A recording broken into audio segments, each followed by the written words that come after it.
ఓం మహాగణాధిపతయే నమః. ఓం గురుభ్యో నమః. ఓం శ్రీమాత్రే నమః. పరమేశ్వర స్వరూపమైనటువంటి జ్యోతిష, వాస్తు మరియు ఇతర అనేకమైనటువంటి శాస్త్రములను మనకు అందించినటువంటి మహర్షులకి నమస్కారం. హయగ్రీవ హయగ్రీవ హయగ్రీవేతి యోపదేత్ తస్య నిస్సరతే వాణి జహ్నుకన్యా ప్రవాహవత్. అరుణాం కరుణాతరంగితాక్షీం ధృతపాశాంకుశపుష్పబాణచాపాం అనిమాదిభిరావృతాం మయూకైః అహమిత్యేవ విభావయే భవానీం. శ్రీమాత్రే నమః. ప్రేక్షకులకి ఆ లలితాంబిక అమ్మవారి యొక్క అనుగ్రహం పరిపూర్ణంగా కలగాలని మనస్ఫూర్తిగా కోరుకుంటూ ఈరోజు నేను మీకు చెప్పబోయేటువంటి టాపిక్ ఏమిటి అంటే, చాలామంది నన్ను మెసేజ్లోని వాటిలోని ఫోన్లోని అడగడం జరిగింది ఏమిటంటే, ఏమండి నేను ఏ దేవత స్వరూపం ఆరాధించాలి, అందులో ప్రత్యేకంగా దశమహావిద్యలు అంటూ ఉంటారు కదా, అమ్మవారి యొక్క 10 రూపాలు ఈశ్వరుడికి చూపిస్తుంది అమ్మవారు. ఆ రూపాల్లో నేను ఏ రూపాన్ని చేసుకుంటే మంచిది అని అడగడం జరిగింది. అయితే ఇక్కడ ఏంటంటే, ఇది పర్టికులర్గా పంచమ స్థానానికి సంబంధించింది, అంటే మంత్రస్థానం. ఎందుకు చేయాలి ఇది? ముఖ్యంగా అసలు మహావిద్యలు ఎందుకు చేయాలి అంటే, మనము చూడండి, మానవ జన్మ చాలా గొప్పది.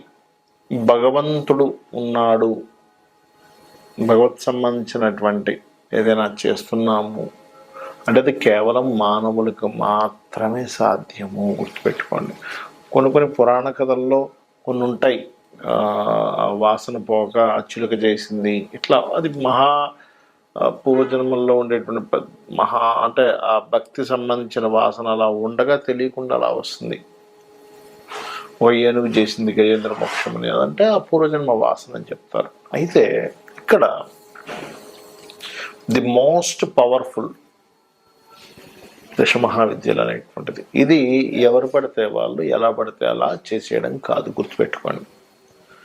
దీనికి ముఖ్యంగా గుర్తుపెట్టుకోవాల్సింది ఏమిటి అంటే, దీనికి కొన్ని నియమాలు, నిబంధనలు ఇవన్నీ నేను ఆఖరిలో చెప్తాను. ఆఖరిలో చెప్పి అసలు ఏ లగ్నం వారు, ఏ రాశి వారు, లగ్నం తెలిస్తే లగ్నం, లగ్నం తెలియకపోతే రాశివారు ఎటువంటి మహావిద్యని చెయ్యాలి.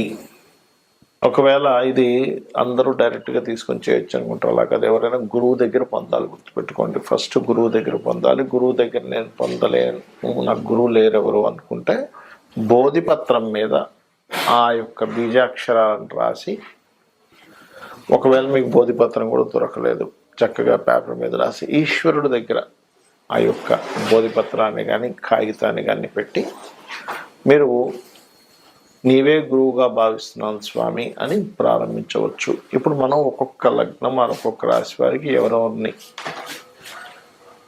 ఉపాసన చేయాలనే విషయం మనం తెలుసుకుందాం. ధనుర్లగ్నము, ధనస్సు రాశి. ఈ ధనుర్లగ్నము, ధనస్సు రాశి వారికి సర్వసాధారణంగానే 6వ స్థానాధిపతి శుక్రుడు అవుతాడు. కాబట్టి స్త్రీ మూలకంగా, వివాహం మూలంగా ఇబ్బంది అనేటువంటిది వస్తూ ఉంటుంది. అంటే వీళ్ళ కర్మ, పాస్ట్ లైఫ్ కర్మ దానికి సంబంధం కలిగి ఉంటుంది. అయితే శత్రుత్వాలు కూడా స్త్రీలే ఎక్కువగా అవుతూ ఉంటారు సాధారణంగా చూసుకున్నట్లయితే. అది స్త్రీకి స్త్రీలు, పురుషులకి అవ్వాలంటూ లేదు. స్త్రీ జననానికి, స్త్రీ జాతకానికి కూడా స్త్రీల శత్రువులు అయ్యే ఛాన్సెస్ ఎక్కువగా ఉంటాయి ధనస్సుకి. అయితే ఇక్కడ మీరు ధనుర్లగ్నాన్ని బట్టి ఏ సాధన చేసుకోవాలి? సర్వసాధారణంగా చేసుకునేటువంటిది లక్ష్మీ నృసింహస్వామి యొక్క సాధన చేసుకోవాలి. లక్ష్మీ నృసింహస్వామి. మరి దశమహావిద్యల్లో ఎవరిని చేసుకోవాలండి? భైరవి సాధన. భైరవి కూడా ముఖము అగ్నిజ్వాలలా ఉంటుందట భైరవిది. అయితే మరి ఎందుకండి అగ్నిజ్వాల సంబంధించింది చేయాలా? ఎందుకు మరి తారా చేసుకోవచ్చా, ఖాళీ ఎందుకు చెప్తున్నారు అంటే, పంచమ స్థానం ఏదైతే అయిందో ఆ పంచమ స్థాన సంబంధంగా ఉండేటువంటి ఎనర్జీ ఏదైతే ఉందో ఆ ఎనర్జీని మనం ఉపాసించాలి. అది చిన్న ఎగ్జాంపుల్ చెప్తాను చూడండి. ఇప్పుడు మనకి జలుబు చేసింది, బాగా ముక్కు పట్టేసింది, మనం ఏం చేస్తాం? ఆవిరి పడతాం. ఆవిరి అంటే వేడి కదా. అది ఆవిరి ఎందుకు పడతామండి? అది లోపలికి వెళ్ళడానికి చాలా ఈజీగా లోపలికి వెళ్ళగలుగుతుంది. ఆ హీట్తో కూడినటువంటి ఆవిరి వెళ్ళినప్పుడు ఏమవుతుంది? ఫ్రీ అయిపోతాం వెంటనే. అంటే ఒక ఎనర్జీని ఇంకొక ఎనర్జీ బ్లాక్ చేయగలుగుతుంది, ఆపగలుగుతుంది, ఇబ్బంది రాకుండా చూడగలుగుతుంది. ఈ రకంగా మంత్ర సాధన నార్మల్గా అయితే లక్ష్మీ నరసింహస్వామి, లేదు అంటే భైరవి సాధన పర్టికులర్గా మీకు రోగాల్ని ఇంకా బాగా తగ్గిస్తుంది. భైరవి సాధన ప్రత్యేకంగా ధనయోగాన్ని ఇస్తుంది. ఎందుకంటే అగ్ని సంబంధించినటువంటి సాధనతో సమానంగా చెప్తూ ఉంటారు భైరవి సాధనని. సహజంగానే మనకి వేదముల్లో ఉన్నటువంటిది ఏమిటి అని చెప్పి చూసుకున్నట్లయితే, సర్వసాధారణంగా ఎవరైనా కానీ గుర్తుపెట్టుకోండి, మనకి ధనం కావాలి, అగ్ని సంబంధించిన కార్యక్రమాలు ఎక్కువగా చేయండి అంటే ఎందుకు అంటే అగ్ని ద్వారా ధనం వస్తుంది అని చెప్తూ ఉంటారు. అగ్ని అంటే ఏమిటంటే బయటకు కనబడేటువంటి అగ్ని కాదు, మన లోపల ఉండేటువంటి ఎనర్జీ ఏదైతే ఉందో, మనం ఉత్సాహంగా ఉంటాం అనేది ఉందో ఆ అగ్నిగా మనం చెప్తూ ఉంటాం. అయితే ఈ భైరవి సాధనలో ప్రత్యేకంగా చూసుకున్నట్లయితే ఈ భైరవి సాధన చేసేటువంటి వారు కుంకుమతో కానీ ఎర్రటి పుష్పాలతో కానీ చేయాలి. ఈ భైరవి సాధనలో ముఖ్యంగా జపం కంటే కూడా హోమం మరింత అద్భుతమైన ఫలితాలు ఇస్తుంది. ఆ అమ్మవారు ఏదైతే మనకి హోమగుండంలో వస్తున్నటువంటి ఆ యొక్క ఫైర్ ఏదైతే ఉంటుందో, ఆ మంట ఏదైతే ఉంటుందో చక్కగా చూసి అమ్మవారి స్వరూపంలో ఉంది అనేటువంటి భావంతో చేయాలి. అయితే ఇక్కడ ఒక చిన్న విషయం ఏంటంటే, ఈ భైరవి సాధన చేసినప్పుడు కొంత కోప స్వభావం కూడా పెరుగుతూ ఉంటుంది. ఒక్కొక్క సాధనకి ఒక్కొక్క స్వభావాలు మారుతూ ఉంటాయి. లలిత అమ్మవారి సాధన అనుకోండి, శాంతి స్వరూప సంబంధంగా పెరుగుతూ ఉంటుంది. తార అనుకోండి, వాక్శుద్ధి, వాక్ సంబంధంగా ఏం మాట్లాడాలి ఇలాంటివి బాగా పెరుగుతుంది. భైరవికి ఏంటంటే కోప సంబంధించిన పెరుగుతుంటుంది. అదేవిధంగా నర్వ్ రిలేటెడ్ ప్రాబ్లమ్స్ ఉన్న వారికి కూడా చాలా తొందరగా తగ్గుతుంది. ఎవరికైనా నరాలకు సంబంధించిన ప్రాబ్లం ఉందనుకోండి, భైరవి సాధన చేయాలి. అలాగే ధన సంబంధించిన ఇబ్బందులున్నా, అదేవిధంగా నర్వ్ రిలేటెడ్ సంబంధించిన ప్రాబ్లమ్స్ ఉన్నా, కొంతమందికి చలికాలం వస్తే చాలు కాళ్ళు చేతులన్నీ ఇలా ముడిచిపోయినట్టు అయిపోతుంటాయి. అప్పుడు భైరవి సాధన కానీ నరసింహస్వామి యొక్క సాధన కానీ చెయ్యవచ్చు, అందులో ఎటువంటి సందేహం లేదు. ఈ భైరవి సాధన చేసినటువంటి ఒకానొక భక్తురాలికి ఇదే విధంగా ఇప్పుడు నేను చెప్పినట్టుగానే తెల్లవారు నిద్ర లేవగానే చేతులు కాళ్ళు మొత్తం తిమ్మిరెక్కిపోయేవి. అసలు కదలడానికి కొంచెం ఎండొచ్చి ఒక మిట్ట మధ్యాహ్నం అయ్యేదాకా కూడా అన్ని పట్టేసినట్టుగా ఉండేవట. అయితే ఒక గురువు గారి దగ్గరికి వెళ్ళినప్పుడు, అమ్మ ఏమండి నా పరిస్థితి ఇలా ఉంది అంటే, నువ్వు భైరవి సాధన చేయమ్మా అంటే, ఆ జాతకురాలు అంటే ఆ అమ్మాయి ఆవిడ ఎవరైతే ఉందో జస్ట్ ఒక 28 to 30 years మధ్యనే ఉంటాయి, ఎక్కువ ఏజ్ కూడా కాదు. పోనీ కాళ్ళు పట్టేస్తున్నాయి, చేతులు పట్టేస్తున్నాయంటే. సాధన చేసినప్పుడు ఏమవుతుందంటే, ఫస్ట్ మనం గుర్తుపెట్టుకోండి, మంత్రం మనం ఎప్పుడైతే సాధన చేస్తుంటామో ఒక స్థితికి వెళ్తాం, పంచమం యాక్టివేషన్ అవుతుంది. మనలో ఉన్నటువంటి రోగాలు, రుణాలు, శత్రుత్వాలు కూడా తగ్గిస్తుంది. మీరు ఈ దశమహావిద్యలు చేసేటప్పుడు ముఖ్యంగా మీరు గుర్తుపెట్టుకోవాల్సిన పాయింట్ నెంబర్ 1 ఏంటంటే, ఈ విద్య తీసుకుందామని అనుకున్నప్పుడు ముందుగా మీలో మీరు మార్చుకోవాల్సింది కోపాన్ని తగ్గించుకోవాలి. కోప స్వభావంతో ఉండడం వల్ల ఏమవుతుందంటే, ఈ మహావిద్యల యొక్క శక్తి అధికంగా ఉంటుంది. అధికంగా ఉన్నప్పుడు మీరు ఎవరి మీదైనా కోపంతో ఒక మాట అన్నారనుకోండి, ఈ శక్తి వాళ్ళ మీద పనిచేయడం మొదలు పెడుతుంది.